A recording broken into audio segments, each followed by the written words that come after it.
Budget बहुत ही अच्छा है। ज़्यादातर सभी वर्गों को समावेश करने की वित्त मंत्री जी ने पूरा प्रयास करा है। अपन देखते हैं कि वर्ष 13-14 में 13 लाख करोड़ का बजट था, आज 45 लाख करोड़ का बजट है।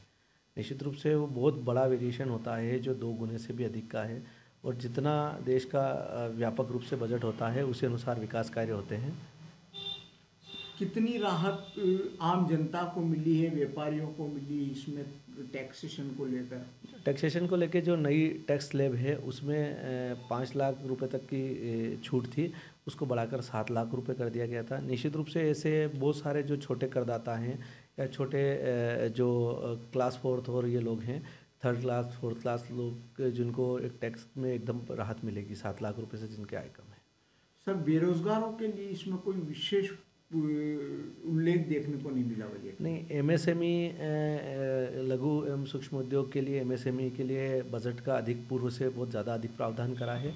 उसी प्रकार से अपन देखते हैं कि कृषि, अपना देश कृषि प्रधान है, और जब मोदी जी कहते हैं कि भारत का दिल गांव में बसता है, तो कृषि आधारित ऋण के लिए 20 लाख करोड़ का प्रोविज़न किया है, जो अभी तक के इतिहास में बहुत बड़ा है। आप विधायक प्रतिनिधि भी हैं जी। मेरा एक सवाल यहाँ पे ये उठता है कि इस बजट से नीमच विधानसभा क्षेत्र को या संसदीय क्षेत्र को क्या लाभ मिलेगा? आप देखते हैं कि जो उद्योग मंत्री हमारे राज्य के, जो अपने ओम प्रकाश जी सकलेचा हैं, जो एमएसएमई के मंत्री हैं, निश्चित रूप से एमएसएमई की जो केंद्र की जो गाइडलाइन होती है उसी को स्टेट फॉलो करता है। एक रोजगार के क्लस्टर के लिए और बहुत द्रुत गति से अपने इधर काम चल रहा है।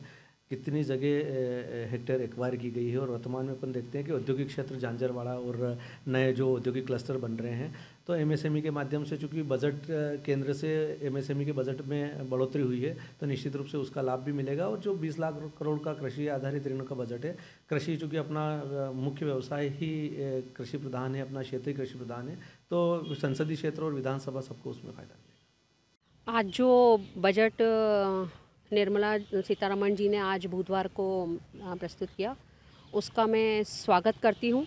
काफ़ी हद तक ये बजट आम नागरिक के हितों के लिए है, महिलाओं के हितों के लिए है। काफ़ी कुछ जो रेलवे के लिए दिया गया है, महिलाओं के लिए जो महिला बचत सेविंग के लिए जो 7.5% के लिए दिया गया है, उसके लिए मैं स्वागत करती हूँ। और जो रेलवे के लिए बजट बनाया गया है, वो यहाँ मंदसौर और नीमच की जो लोकसभा के जनप्रतिनिधि हैं, वो कितना यहाँ की जनता के लिए उसका फ़ायदा जनता को पहुँचा सकते हैं, ये देखने वाली बात होगी। बाकी युवा के लिए जो थोड़ा रोज़गार के लिए है, उस पर मैं थोड़ा सा और चाहती थी कि थोड़ा सा और युवाओं के लिए थोड़ा सा और सोचा जाए। और महिलाओं के लिए रसोई गैस में काफ़ी रियायत जो दी गई है, काफ़ी सारी चीज़ों में रियायत है महिला बचत में। बाकी थोड़ा सा जो किचन पे थोड़ा और बर्डन थोड़ा सा कम होता, तो ये और थोड़ा सा ज़्यादा स्वागत योग्य होता ये बजट। बाकी तो ओवरऑल ये बजट मैं पर्सनली बोलूँ, मुझे तो काफ़ी स्वागत योग्य ही लगा।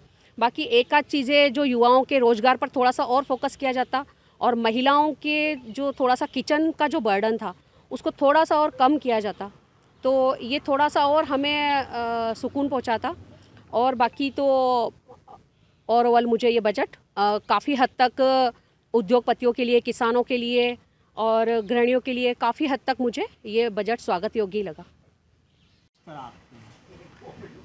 जो नया बजट अभी आया है उसमें आयकर में विशेष रूप से नए स्लैब दिए गए हैं, छूट की सीमा बढ़ाई गई है, और सभी स्लैब्स में आयकर में जो कुल कर की लाइबिलिटी जो होती है, जितना कर किसी को देना होता है, वो पहले वाली व्यवस्था से कुछ कम किया गया है। तो ये एक राहत की बात है, क्योंकि ये जो स्लैब्स हैं आयकर के, इसमें अधिकतर व्यापारी वर्ग ही आता है, क्योंकि व्यापारी वर्ग जनरली सामान्य मध्यम वर्ग में होता है, किंतु निम्न वर्ग से ऊपर होता है। तो जो 5 लाख 7 लाख से लेकर 15 लाख 20 लाख तक का जो आयकर का स्लैब है, जनरली व्यापारी वर्ग में उसी में आते हैं, उसमें कुछ राहत प्रदान की गई, ये बहुत अच्छी बात है।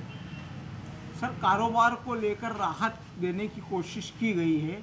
42 कुछ कानून भी जो है उसमें संशोधन भी किए जा रहे हैं, उसको समाप्त भी किया जा रहा है ताकि अड़चने पैदा ना हो। क्या कहेंगे? ईज ऑफ डूइंग बिजनेस, ये एक कॉन्सेप्ट है कि लोगों को व्यापार व्यवसाय करना थोड़ा सा आसान लगे। तो भारत में बहुत सारे कानून हैं, कुछ ब्रिटिश काल से चले आ रहे हैं, कुछ समय समय पे बनाए गए, कुछ हटाए गए।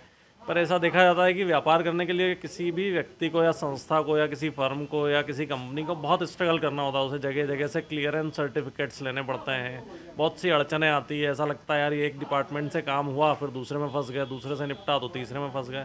तो उसको कुछ आसान करने की वित्तीय तरफ से जो वित्त मंत्री जी ने जो भी उनकी 42 को आपने बताया कि 42 को कम करके कुछ 20-22 कर दिया गया, तो वो एक राहत की बात है कि अब कम मेहनत करनी होगी, आसानी से काम होंगे। एमएसएमई सेक्टर को भी काफ़ी ज़्यादा उसके लिए भी कोशिश की गई, उसको बढ़ाने की। एमएसएमई भारत का भविष्य है। देखिए, हम जब उभरती अर्थव्यवस्थाएं तो शुरुआत छोटे से होती है। छोटे उद्योग, छोटी व्यवस्थाएं, छोटे व्यापार, उनको बढ़ाने की बहुत ज़रूरत थी और इसके लिए अगर प्रयास किया गया तो बहुत अच्छी बात है। 30 नए स्किल सेंटर भी खोले जा रहे हैं। हाँ, स्किल्स, क्योंकि युवा वर्ग जैसे जैसे आगे बढ़ रहा है तो हमारे यहाँ ये है कि हम अभी तक एक सामान्य शिक्षा व्यवस्था में चले आ रहे हैं कि आप एक पढ़ाई करेंगे, 10वीं 12वीं करेंगे, कुछ और पढ़ लेंगे। स्किल्स का जो सिखाना था हमारे यहाँ, स्कूली शिक्षा में स्किल्स नहीं सिखाई जाती। स्किल सेंटर आ रहे हैं तो लोग अच्छे अच्छे स्किल्स सीखेंगे व्यवसाय के लिए, तो वो नई जनरेशन के लिए बहुत अच्छी बात है। स्वागत करना चाहिए इस चीज़ का। ओवरऑल बजट को कैसा मानते हैं? बजट अच्छा है, बजट प्रगतिशील है। वित्त मंत्री जी का, सरकार का सोच बहुत अच्छा है। हम सब भी इसको स्वीकार करें और उसके अनुरूप हम देखें तो काफ़ी फ़ायदा ही होना है। बजट में प्लान बहुत अच्छे हैं, बस एग्जीक्यूशन हो, ग्राउंड लेवल पे चीज़ें निकल के आएँ तो बहुत अच्छी बात है। और निरंतर आगे भी अगर इसी तरह के अच्छे बजट आते रहे तो प्रगतिशीलता बनी रहेगी।